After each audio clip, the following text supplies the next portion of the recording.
Okay, well, thank you for coming out today to see my old graduate school friend, Kathleen Williams Renk.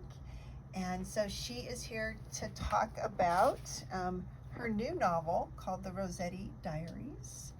And I had the privilege of writing a blurb for this book early last year and was very impressed with Kathleen's learnedness and being able to bring all of history that she knows to bear on her fiction. So it was a really impressive combination of that background knowledge and a compelling story, which she will tell you more about. So I'm just going to introduce Kathleen a little bit, and then we talked about how we wanted today to go. And we thought that it would work if Kathleen started out by giving us a little bit of background, because this is the kind of book that needs a little bit of historical setup. So she's going to do that first, and then she's going to read a few passages, and I have a few questions, and then we'll save time to take any questions from you all, and then also for Kathleen to tell us about her new projects coming up. Okay. So Kathleen Williams Renk taught and wrote about British, Irish, and women's literature for nearly 3 decades in the U.S. and abroad. She writes fiction, nonfiction, and literary criticism. While earning her PhD in English at the University of Iowa, which is where I knew her, Williams Renk studied fiction writing with James Allen McPherson. In November 2020, Quidino Press out of New York published her debut novel, Vindicated, a novel of Mary Shelley, which won Story Circle Network's 2021 May Sarton Award in Historical Fiction.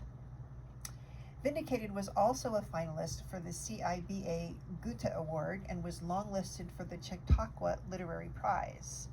The novel she'll read from today, The ROSSETTI Diaries, was published last November by Bedazzled Ink Publishing in California, which publishes work by women about women. In addition, she published Orphan Annie's Sister, which focuses on her mother's and her mother's twin orphan experience during the Great Depression. William Renk's short fiction, creative nonfiction, and poetry have appeared in Iowa City Magazine, Literary Yard, Page and Spine, and CC&D Magazine. Her scholarly books include Caribbean Shadows and Victorian Ghosts, Women's Writing and Decolonization, Magic, Science, and Empire in Postcolonial Literature, The Alchemical Literary Imagination, and Women Writing the Neo-Victorian Novel, Erotic Victorians. So as you can see, she is quite an established and accomplished literary critic as well as a novelist. So I'd like to welcome Kathleen. Oh, thank you, Carol. Thank you so much. And thank you, Jan, for inviting me. And thank you for attending, those of you who are here. So I thought before I read some excerpts, I would do a little background about how I approached writing this book and what my philosophical ideas are about it. I do dream of other worlds for historical women who maybe were a bit shortchanged in terms of being able to express themselves creatively. And so I thought about this particular book, the ROSSETTI Diaries, as an alternative sort of history about their lives. So I do, and I'll talk about this a little bit more, I do go into, up to a certain point, biographically, and then I kind of veer off in my own fashion about what I would like to have happened in their life. So for a minute, just imagine that you are a woman living in the Victorian world in England, if you can kind of put yourself in the shoes of a woman at that time. There were no professions for women other than the profession of marriage. If you did marry, you weren't allowed to get a divorce. If you were an artist or an aspiring artist, you weren't allowed to learn to paint nudes. You weren't allowed to go to the continent to study with a master's. If you were a poet, you might be told that your poetry was trivial, even by your own father, which happened to Christina Rossetti. So that's the kind of world that these women are growing up in, and I wanted a different world for them. kind of rethink that. In a broader sense, if you were a woman, this is what Martha Vicinis says, that you were just supposed to suffer and be still. Just live that way because you had no rights. You had really no rights at all. And no rights to an education. Let's make that clear. And especially an artistic education in the case of Lizzie Siddall. So, just want to kind of point out who these people are on the cover of this novel, which I really love. It's kind of beautiful. Mm-hmm. I want to show you that this is Christina Rossetti. She was eventually a very famous British Victorian poet and was a prolific writer. If you find a copy of her poems now, it's about that thick. So, and Elizabeth Siddall Rossetti is the other figure on the cover of the novel. This was her sister-in-law. She married Dante Rossetti, who was older than Christina. He was a poet and a painter. He was a member of the Pre-Raphaelite Brotherhood, which was an artistic group of 4 men initially who sought to kind of revolutionize the artistic world in England. They fought against the Royal Academy. They didn't like the paintings that the painters were painting at the time of Queen Victoria's dogs and horses. They just balked against that. So instead, they painted medieval subjects. They painted in nature. They painted beautiful women, and you've seen many of the paintings, I'm sure. Christina actually posed for one, and so did Lizzie, posed for countless of them. But they painted these women that they called stunners, and Elizabeth Siddall in particular was one of those women. I want to say a little bit more about Dante Rossetti before I go on.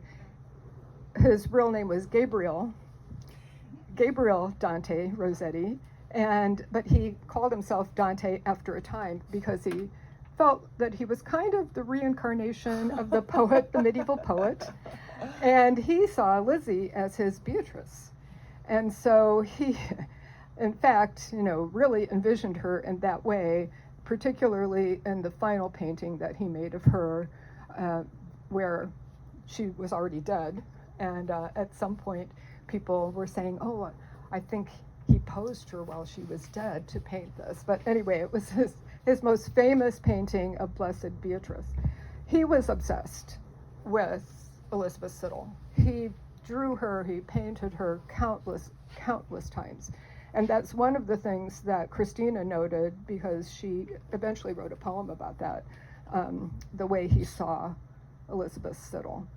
So yes, he was very much obsessed with her.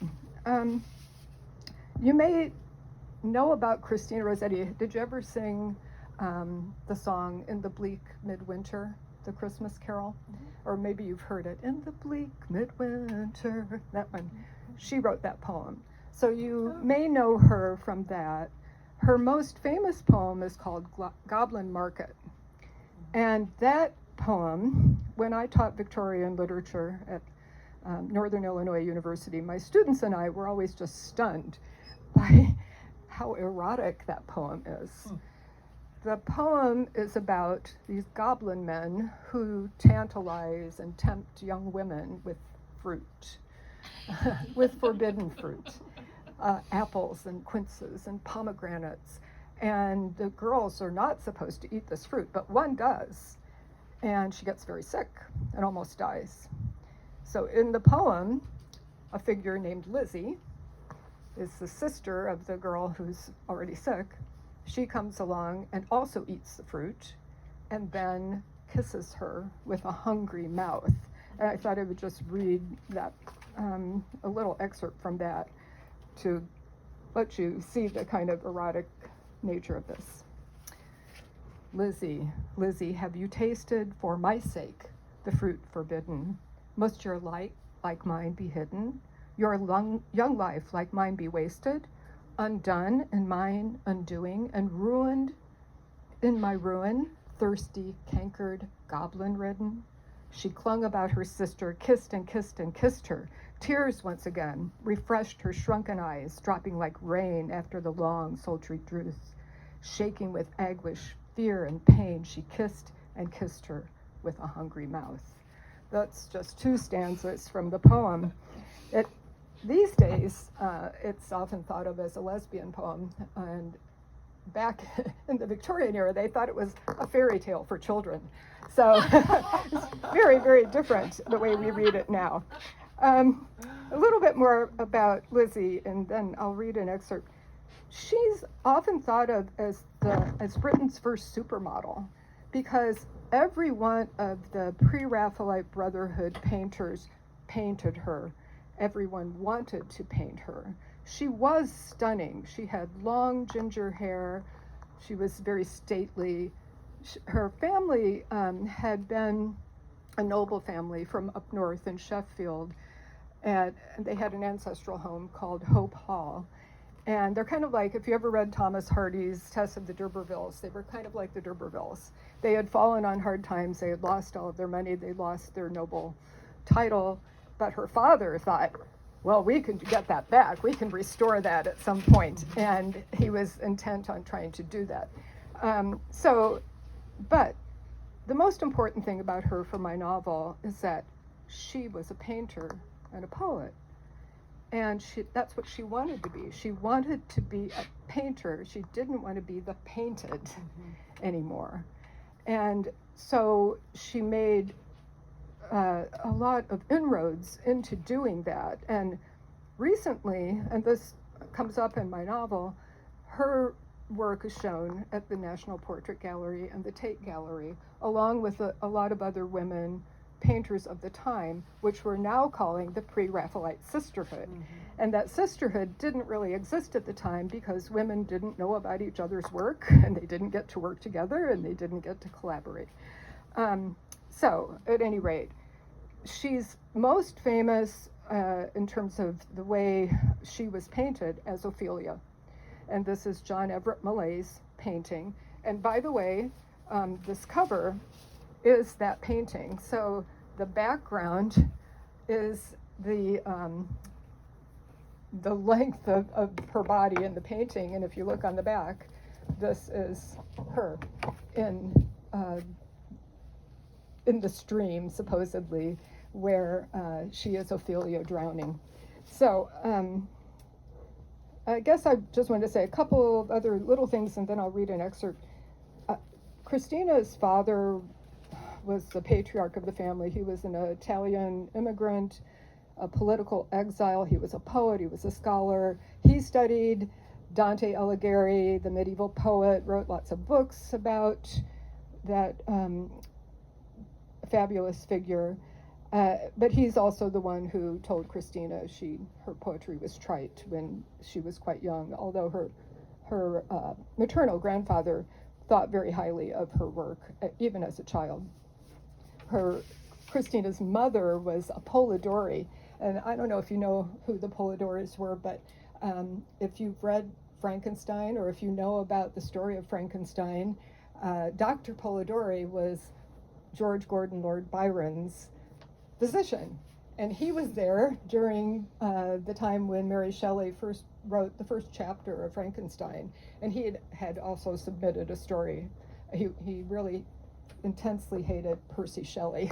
They almost fought a duel at one time. But anyway, he eventually went mad, and Christina's mother worried that she would succumb to madness as well. So that was kind of what was going on with all of that. Just one other thing, and then I'll read an excerpt. So this novel is set up as a dual timeline kind of narrative to kind of bring to light the idea that perhaps for women these days it's a little bit easier to be an artist, but my contemporary figure, Maggie Weingarten, she is a historian, she's an academic, but she wants to be an artist, and her partner, Bethany Cross, who is a Victorian scholar, I kind of poke fun at myself a little bit because I am too, doesn't want her to do that, says, oh, that's a waste of time. Why are you doing that? You should be publishing more articles and more books. And how are you going to gain an international reputation unless you publish, which is, that's the way it goes, pretty much. But Maggie insists that she is an artist at heart and wants to be an artist. So in the novel, she will be painting, and eventually she sees Lizzie on the beach, and she sees Christina on the beach, and she paints them into her paintings. And what happens to her in the novel happened to me, but I guess I won't go into that. Although I never found any diaries hidden in St. Clement's Church. Darn it! I thought about it though. Okay, well, I want to read a little bit from the novel, and I thought I would just read 2 passages. I'm trying not to take too long with this, but this is when Lizzie's about to sit for the Ophelia painting, and it's on page 94 in the novel. And they had her sit in or lie in a vat of water with candles underneath to keep the water warm. And things go awry a little bit. Anyway, and this was over. This what could happen, right? She sat for many months for this. So this is February 3rd, 1852, and she's writing in her diary. What did the water feel like on my skin? That's difficult to describe because I was covered from neck to foot with an ornate silver medieval-style wedding gown that Mr. Millay had purchased to dress his Ophelia. The water did permeate the gown, though, which grew sodden and heavy from the moisture. The water occasionally lapped against my skin and warmed and soothed me like a gentle, sensual bath, a pagan christening. As Ophelia, I imagined that I was floating downstream on my own, not in a deliberate act of self-destruction, but to escape my tormentor Hamlet, who thought me mad. As I floated, I felt fish nibble at my toes and hands, and leaves fall on me from weeping willows that lined the stream. I gazed at the sky and watched the puffy clouds drift by. I imagined riding one of those clouds and looking down on the great green earth. I did this every time Millay submerged me in his vat, telling me to think about my death. Each day for 4 months as I lay in that warm bath, I thought my own Ophelia thoughts and pondered life, not death. I thought about the freedom to become myself, to become a true artist. And I'll just read a little bit more, not the entire thing, of what goes wrong. September 4th, 1852. I donned the heavy and slightly sodden wedding gown for the last time this morning as I lay in the warm tub that mimicked the flowing stream.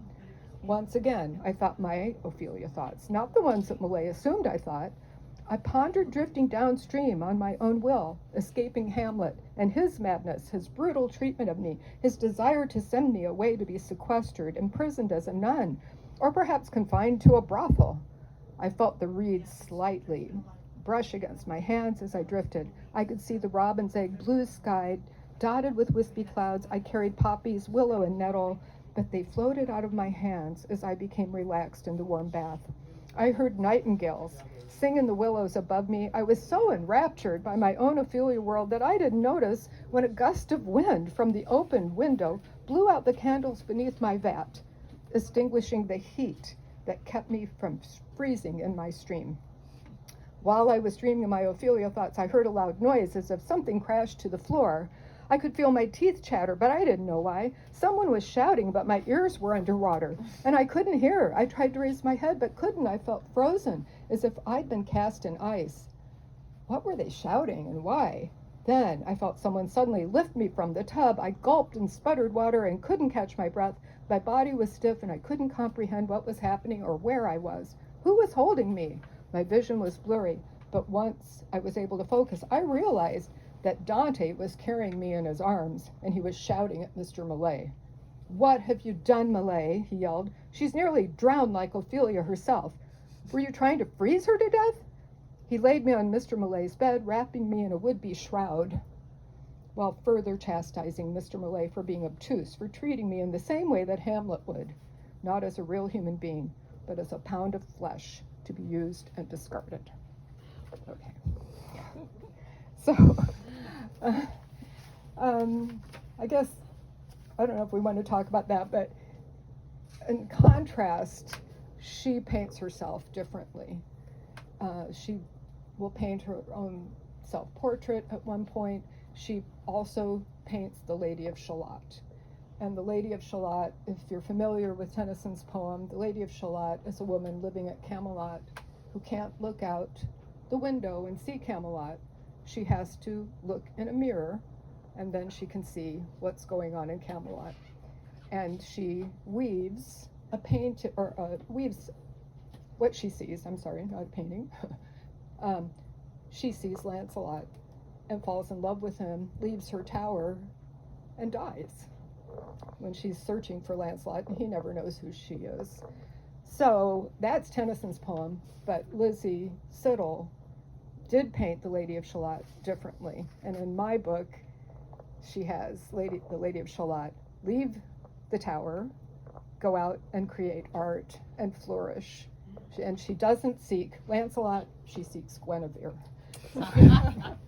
Okay, so. All right. All right, gosh, that was a really fun passage. Imagining the weight of that wedding gown and sitting in for months and months and months. It's crazy. Yes. So one thing that we've decided it would be interesting to hear about is we get this alternative view of the relationship between these two women.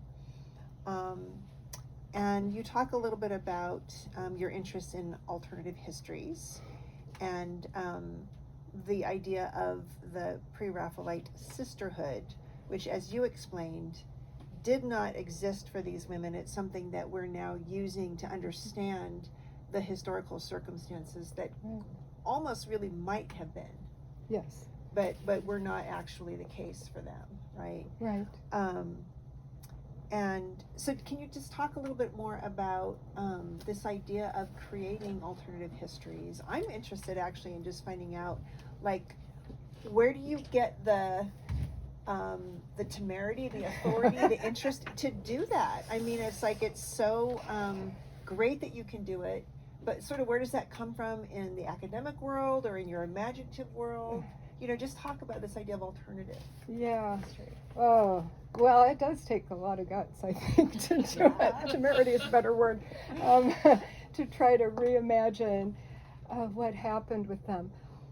I guess all I can say about that is that I felt compelled to find a better life for them. I did follow their biographies up until a certain point, till 1858. I kind of followed that closely. And then in 1858, I knew that Lizzie had gone to Sheffield, and I thought, well, why not have Christina go with her? And this idea of Hope Hall, okay, Hope Hall being this place where women might be able to flourish. And there was a precedent for it, where there were women, two other painters, Anna Howitt and Barbara Lee Smith, who had established a studio, an artistic studio in Hastings. And Lizzie went there sometimes. And I thought, okay, what if they all went there eventually? What if someone, Lizzie, or Christina says at one point to Lizzie, well, have you ever wanted to leave London? Have you ever wanted to go somewhere else? And why don't we go and go north? Because Ruskin, who was a famous art critic at the time, in my novel anyway, suggested that, go find Hope Hall. And there they go. So, I don't know, because they had so much in common.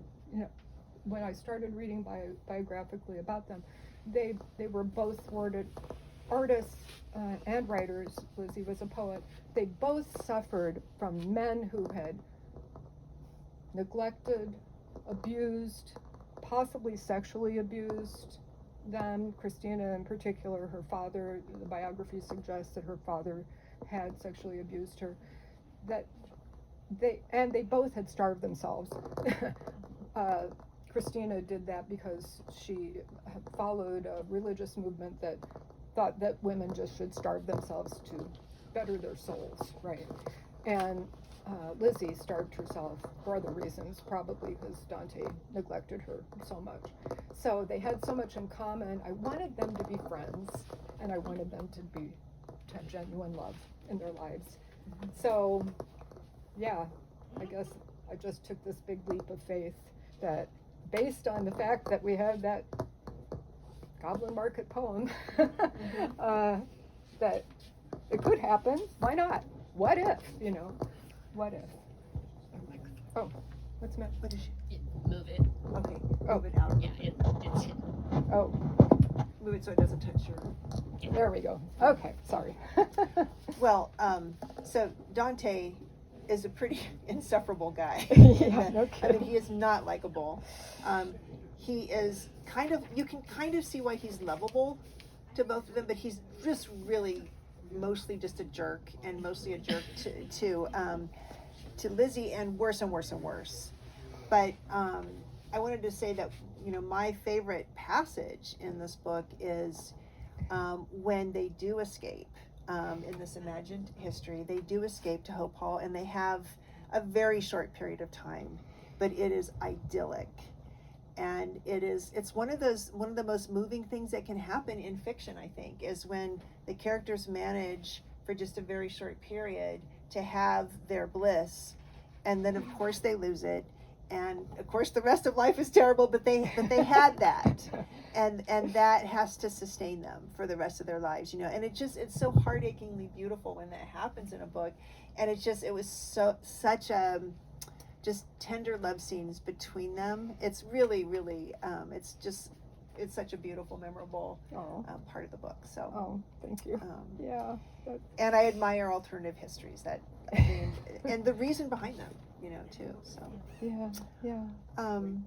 But moving on to a different aspect, one of the other things I really enjoyed about this book was that you learn, of course, indirectly, through the details and the world building, the setting, that Kathleen provides, just things about the life of people during that time. And it kind of reminded me of a story that probably many of you know, Charlotte Perkins Gilman's The Yellow Wallpaper, and about her being confined in her room by her husband because she was said to be mad. And of course she slowly went mad because she was stuck there. And so, Kathleen asked you to imagine what it must have been like to be a woman of this time, and imagine all of those things, plus then being said to have any form of mental disturbance or mental illness. What must be your fate then? It's 10 times scarier to think about. But so I wanted to ask you, in referring back to The Yellow Wallpaper, which focuses on physicians' attempts to curtail women's creativity, believing that writing and artistic expression lead to mental illness in women. How does your novel comment on this attitude? I know there's that Lizzie especially is struggling with that charge against her throughout because of her daring to try to have a creative spirit. Yes, yeah. Well, in fact, what happened to Charlotte Perkins Gilman being thwarted from writing by a physician, this actually happened to Christina and Lizzie both. When Christina's a child, she's actually seen by Queen Victoria's own physician, and he tells her, or asks her mother at one point, well, does she spend too much mental exertion? Does she use her mind too often? And, oh, well, I guess she does. She writes poetry. And so he said she should not write. She shouldn't ever spend any time writing. The same thing happened to Lizzie. she actually had been advised to go to Oxford to see this physician that her friends who were artists recommended, and he tells her the same thing. And so very, very oddly, I thought I would just read a little bit from that scene. So Lizzie has gone into this Mr. Wilkinson's office, and he's the physician in Oxford, and he's very well known. So she goes in, and she says, "I was eager to see if he could help me.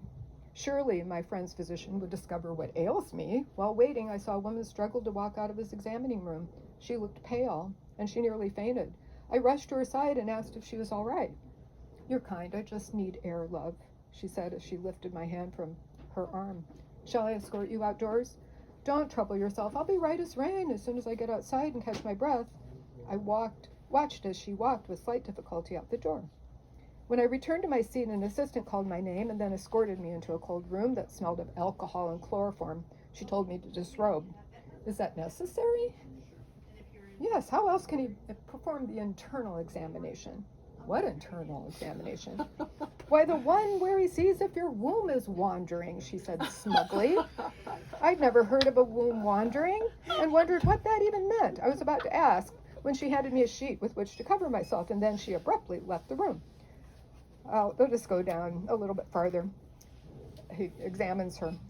When he finished probing me, he asked me to sit up, and then he offered his diagnosis. After he asked me about my interests, hobbies, and pursuits. After I told him that I'm a painter and poet, he announced that I suffer not only from curvature of the spine, but also from a tilted and wandering womb due to my intellectual and artistic pursuits. His prescription to cure my malady is that I cease painting and discontinue my poetry writing. He claims that painting and poetry excite my faculties too much. Such activity causes loss of appetite, sleeplessness, and anxious thoughts. You must rest and do absolutely nothing. No painting, no writing, poetry, no mental or artistic effort whatsoever. But if I did that, I would surely go mad, I replied. No, you'll be healed. You've exerted yourself too much, and your womb has wandered away from its natural place. It vacillates between your head and your heart. All right, that's what they thought, that we could have a wandering womb if we exercised our creativity. All right, which it's true. If you have a creative spirit, if you can't exercise it, then you really do suffer. And they knew that. So I had to include that. It was so important to understanding what they went through and how they were thwarted. And from a very young age, too. Yes. Because they were trying to sort of get in between the women and any ambition that they would have. Exactly. Like those lines, Let's put a stop to that. Right. From a very young age.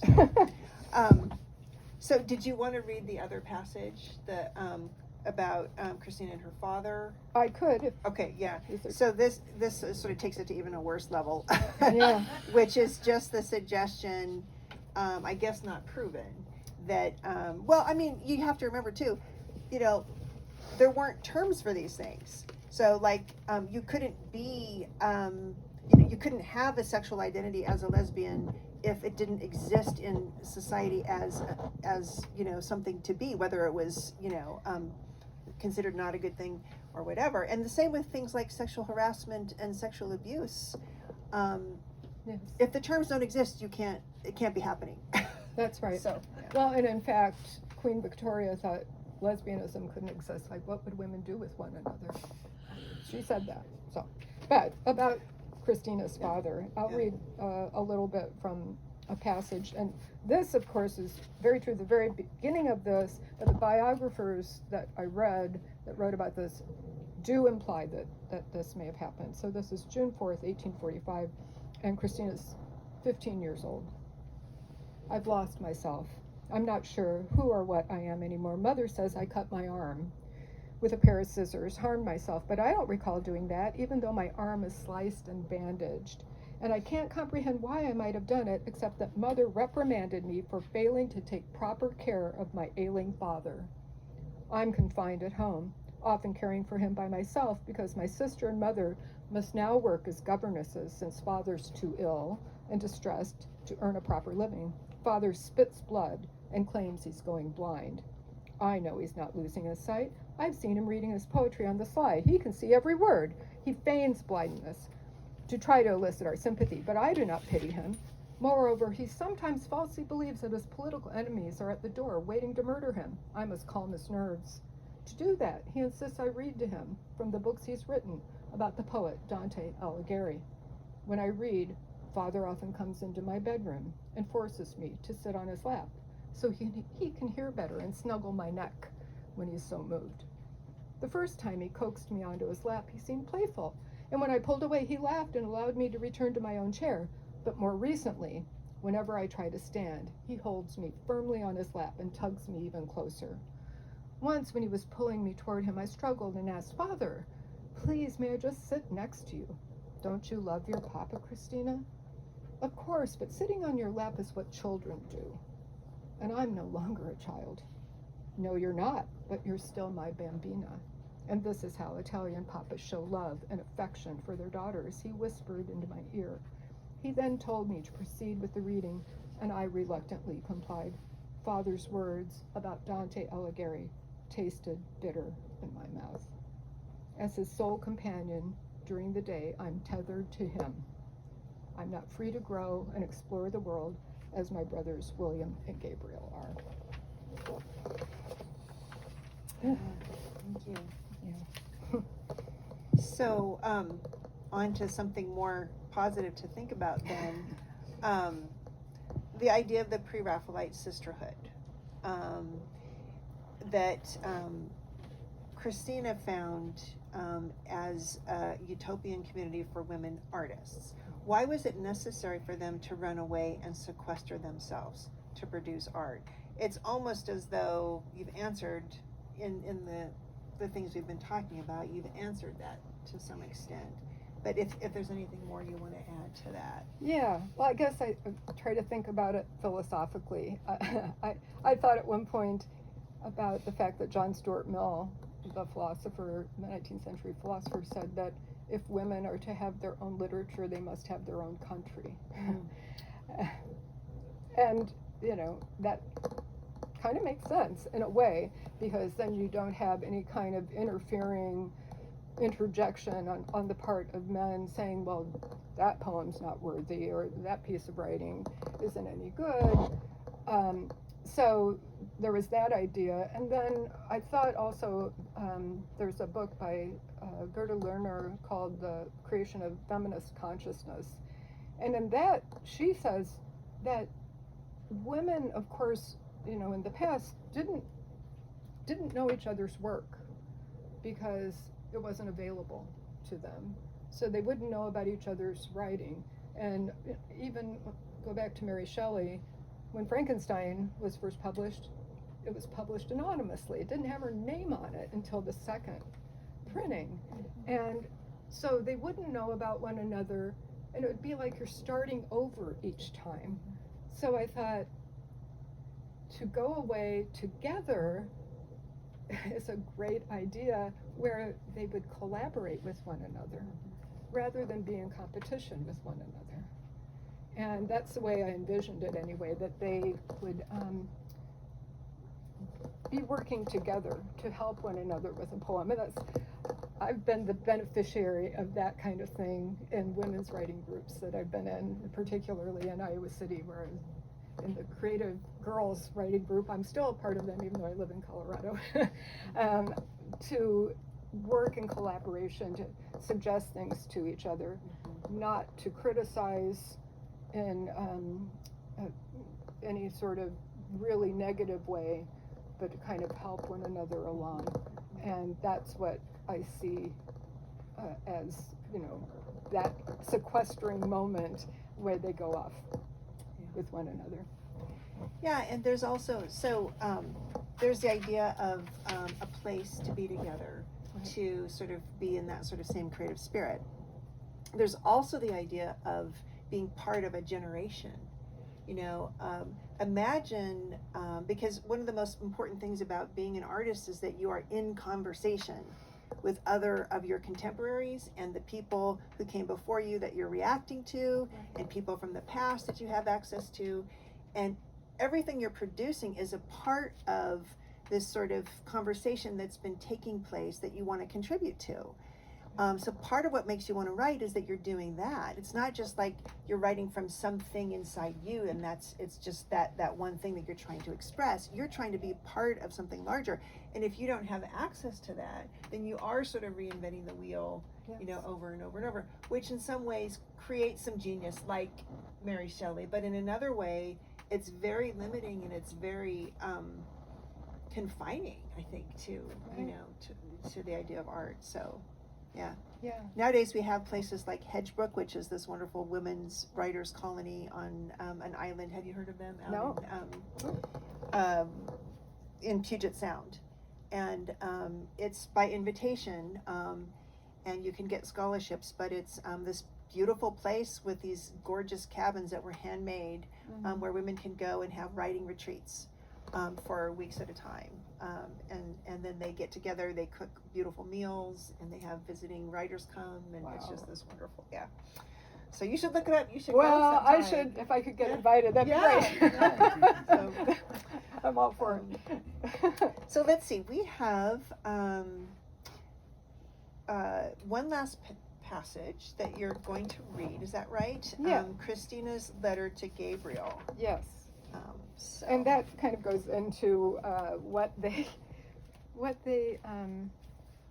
she envisioned for this Pope Hall. All right, so this is on 174. Christina writes to her brother, and she kind of disparages him in lots of different ways. But all right, here we go.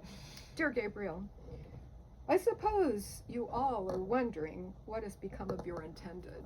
I mentioned they were engaged for 9 years, Dante and Lizzie, but he never told his family, and they weren't officially engaged.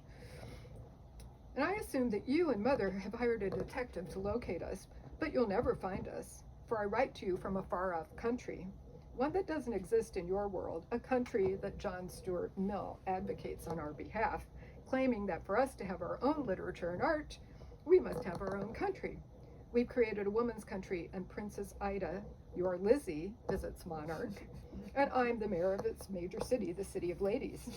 I can hear you scoff, but you can't realize how freeing it is for us to live without men, not to be judged by our beauty or lack thereof, and not to have male influence or ideas pushing against or blocking our creativity. There's no one here like Aurora Leigh's cousin Romney arguing that we get no Christ from you. Verily, we get no poet. There's no one here calling our art and poetry trivial, naive. There's no one here telling us to stick to drawing or painting still life. As Ruskin once told Anna Howitt when she painted our British heroine Boadicea, who fought the Roman conquerors. He told her she knew nothing about Boadicea. She should paint him a pheasant's wing. Or insisting that we copy Will Shakespeare's sonnets to learn to write poetry.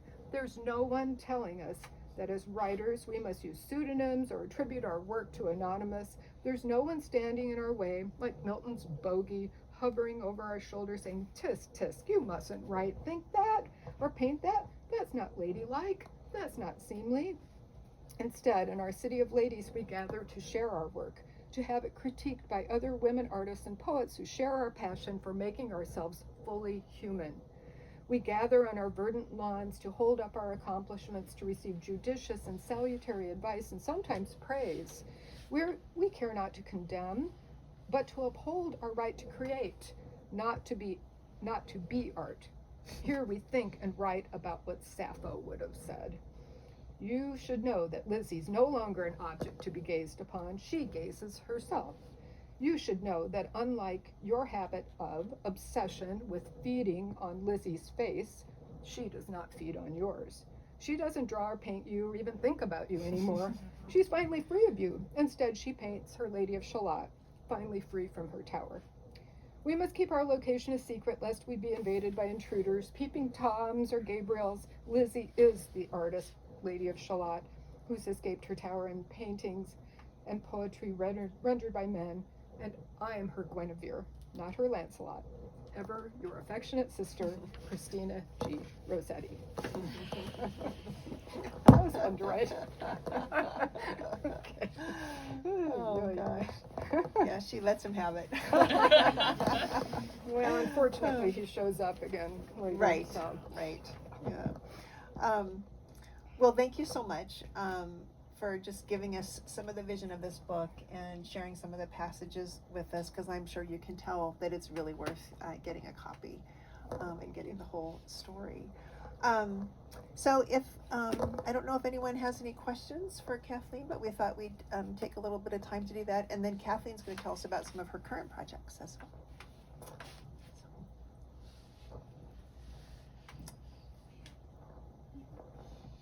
I know, I just want to ask how you, I also studied under James Allen McPherson, but not officially because I wasn't in the MFA program. I wasn't in the writer's workshop. And so this means that you had the desire to write fiction from the very beginning. It wasn't something that you turned to after your illustrious career as a British women literary scholar. Right. So tell me a little bit about that. Did you always want to be a writer? No. Okay. I don't think so. Well, I studied the humanities a long, long time ago. And I wrote some terrible stuff way back when, honestly.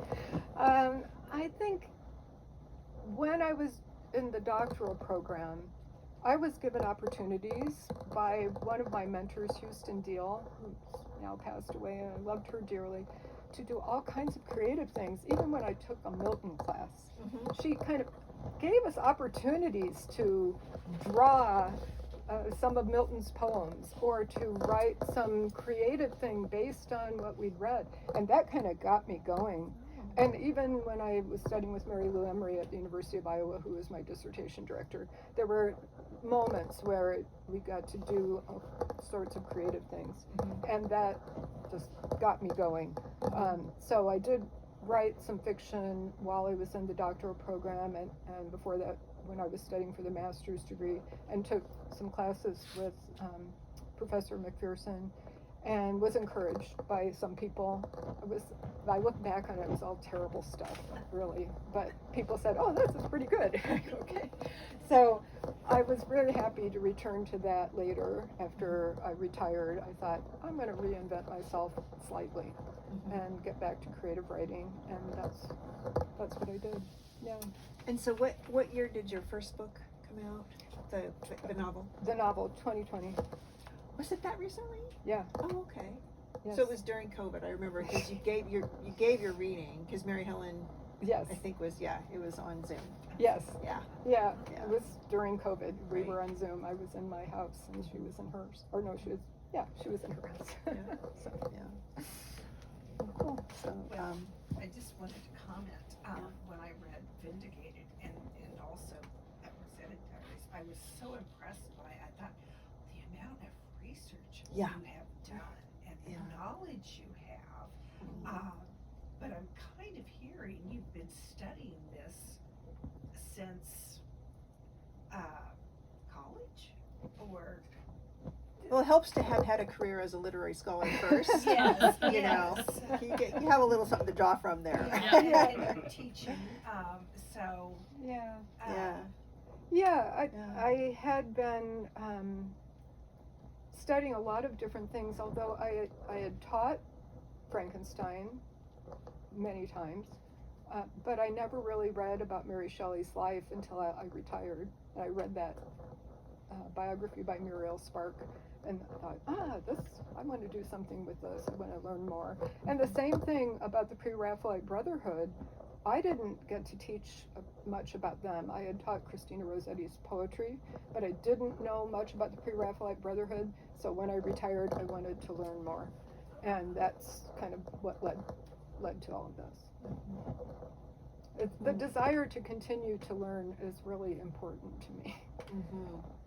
Now that I don't teach anymore, I'm still very curious. Yeah. Well, that sort of makes me curious about what are you curious about? Oh. What are you looking to? Oh, well, right now I have two projects. One is being reviewed by Bedazzled Ink Press currently, and that's based on my work when I was a professor. I got to teach in Ireland 4 summers through Northern Illinois University. We had a program, and I was at Trinity College with American undergraduate students. But I learned about this woman named Anne Devlin, who had been a colleague of Robert Emmet, who was executed by the British for leading a rebellion in 1803. And Anne Devlin was imprisoned for 3 years, kept in the dark, starved to death, tortured, in order to get information about other rebels. And she never once talked. Wow. So I was intrigued by her. I had visited Kilmainham Jail where she was kept, and I'd taken students there and saw where she was kept. And so I knew for a long time I wanted to write about her. So here's another alternative history that I came up with. That coming on.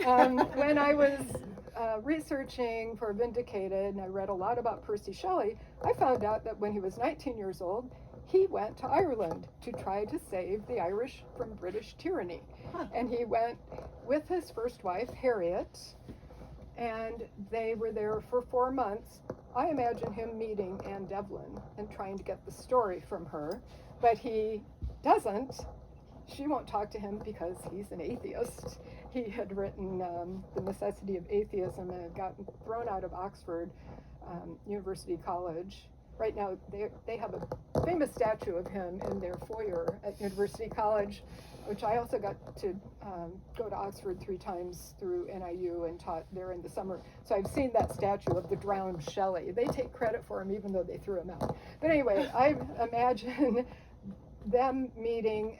She won't talk to him, but he sends Harriet to get the story.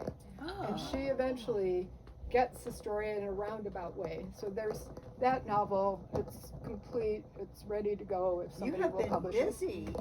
Yeah, My goodness. that's fun. And move your mic out. Oh, I'm sorry. Okay, just move out towards your center. There you go. There we go.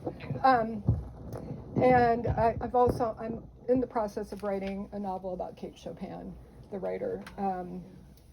She and I are both from St. Louis, and I wanted to kind of think about how she was so progressive in the early part of the 20th century and writing about mixed race children and women and all kinds of things. And being a feminist at the time, I wanted to know how that happened, and so I've been researching that. And I found out all kinds of terrible things about my hometown, where they had slave trading going on at the old courthouse. One of the slave trading stations is now where Busch Stadium is. And at the time when they built Busch Stadium, people wanted to have a plaque put up to say that slave trading happened right here, and the Bush family didn't allow it. So that's kind of hidden. But at any rate, I've been working on that. I'm about 95 pages in, to be exact. So those are my projects right now, but I'll continue and maybe get back to writing some short stories that usually I write very humorous, silly things, but yeah. Well, those projects sound fascinating. No, thank you. And I love the way, you devise like a way for Harriet to meet Anna, just drawing on the research that you've done there, and the St. Louis story about Kate Chopin, the famous author of The Awakening, of course, and that beautiful story. It just sounds, it sounds terrific. I mean, thank you. Yeah, and then set in your hometown, and then the discoveries you're making along the way. That'll make for some great interviews and introduction and stuff like that. I'm trying to incorporate Kate Chopin's writing into it. She had a famous great-grandmother who had been a trader on the Mississippi River. Mm-hmm. She ran a company of boats and traded and left her husband. She was a French woman, And I imagine her telling lots of stories to Kate. She came to live with them at one point, and so the story, I don't know if y'all have remember or read Beyond the Bayou. I have the grandmother tell her about this woman who can't cross a bayou until a point where she goes to save a little boy that she had taken care of, and this is a black woman. And Kate Chopin will write that story then later. So, yeah. So I'm trying to work my way through all of that, and the novel at this point is called Before Her Awakening. Mm-hmm. And eventually the awakening will happen in the novel when I get to it. That's Kathleen, going to be great. Can you talk just a little bit about growing up?